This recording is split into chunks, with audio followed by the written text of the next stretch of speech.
माझ्यासोबत विश्वासघातकी राजकारण खेळले गेले आहे असा सनसनाटी आरोप गुहागरचे ठाकरे गटाचे आमदार भास्कर जाधव यांनी केल्यामुळे राजकीय वर्तुळात जबरदस्त खळबळ माजली आहे। या संपूर्ण संघर्षात माझा स्वार्थ काय असा सवाल त्यांनी उपस्थित केला आहे। मनात काही खंत आहेत त्या उघड करायच्या आहेत असे भास्कर जाधव यांनी म्हटले आहे। दरम्यान चिपळूण आणि गुहागरमधील आपल्या सर्व सहकाऱ्यांचा संवाद मेळावा भास्कर जाधव यांनी 10 मार्च रोजी सकाळी 11 वाजता चिपळूणच्या बांदल हायस्कूल सभागृहात आयोजित केला आहे। या मला तुमच्याशी काही बोलायचे आहे अशी भावनिक साथ घालत भास्कर जाधव यांनी आपल्या सहकाऱ्यांना बोलावले आहे। या बैठकीत भास्कर जाधव कोणती भूमिका मांडतात याकडे सर्वांचे लक्ष लागून राहिले आहे। चिपळूण आणि गुहागर या दोन्ही तालुक्यातील आपल्या समर्थकांना भावनिक साथ घालताना भास्कर जाधव म्हणतात, या मला तुमच्याशी काही बोलायचे आहे। आपणा सर्वांना सस्नेह जय महाराष्ट्र। आज माझ्या राजकीय सामाजिक कारकिर्दीचे सिंहावलोकन करताना मला 1995 पासून साथ देणाऱ्या माझ्या चिपळूण मतदारसंघातील तसेच 2007 पासून मला साथ देणाऱ्या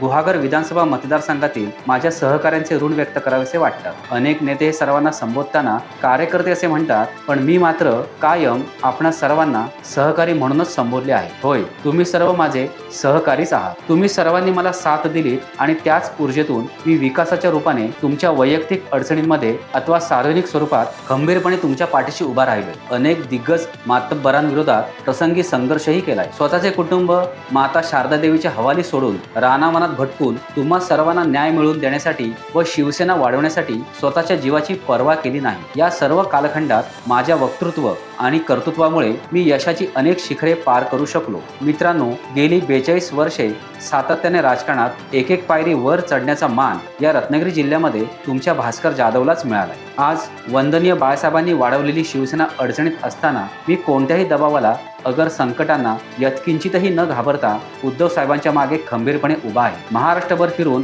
उद्धव बाळासाहेब ठाकरे या पक्षाचा आवाज बुलंद करण्याचा मी माझ्या परीने प्रयत्न करत आहे। हे करत असताना कधी माझ्या शारीरिक तर कधी माझ्या घरावर तर कधी माझ्या कार्यालयावर वरचेवर हल्ले होतच आहे। आता तर मला जीवनातून संपवून टाकण्याची भाषा एका राष्ट्रीय पक्षाच्या अधिकृत व्यासपीठावरून जाहीरपणे केली जात आहे। अशातच 40 वर्षापासूनचे माझे जुने जाणते वयोवृद्ध तसेच नवीन व ताज्या दमाचे सहकारी माझ्या पाठीशी खंबीरपणे उभे आहेत हे पाहिल्यावर माझा ऊर भरून येतो व आजही आपण अन्यायाच्या, गुंडगिरीच्या आणि विश्वासघाताच्या विरोधात लढलं पाहिजे ही ऊर्जा मिळते। मित्रांनो, माझ्यासोबत विश्वासघातकी राजकारण खेळलं गेलं आहे, पण या सगळ्या वाटचालीत व संघर्षामध्ये माझा वैयक्तिक स्वार्थ तरी काय या व अशा अनेक विषयांवर मला तुमच्याशी बोलायचं आहे। मनात काही खंत आहेत त्याही उघड करायच्या आहेत। यातून हेतू एकच आहे, शिवसेनेचा भगवा पुन्हा एकदा डौलाने फडकवायचा आहे। सहकारी मित्रांनो, महिला भगिनींनो, तर मग रविवार दिनांक 10 मार्च रोजी सकाळी 11 वाजता आपण सर्वांनी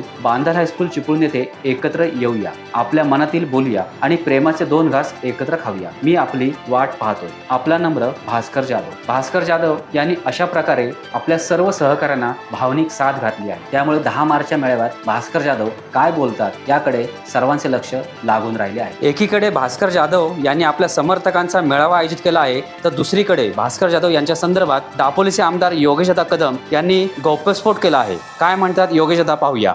भास्कर जाधव ज्यावेळेला आम्ही गुवाहाटीला होतो त्याच वेळेला भास्कर जाधव बॅग भरून तयार होते। ही गोष्ट सन्माननीय एकनाथ शिंदे साहेब, सन्माननीय उदयजी सामंत साहेब आणि मला माहिती आहे।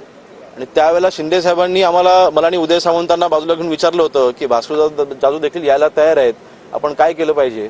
त्यावेळेला भास्कर जाधवांसारखी व्यक्ती ही आपल्यासोबत नको ही भूमिका आम्ही त्यावेळेला मांडली होती।